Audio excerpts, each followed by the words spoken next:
gløgg, så må man gerne sådan lige stille og roligt gå ud og lege lidt igen. Så der er flere, der kan komme til.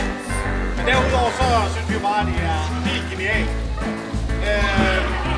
Lige så snart vi er færdige her, eller rettere sagt, jeg er færdig med at råbe op, så er det bare tilladt at gå ind i rummene. Så er der gløgg og æbleskiver og saftevand og mandariner og det, der kan spises. Der vil være amerikansk lotteri med glade sponsorer fra Rema 1000 og Holtsko og så videre og så videre. Vi står heroppe, hvor vi kører 5 lodder for en 20'er.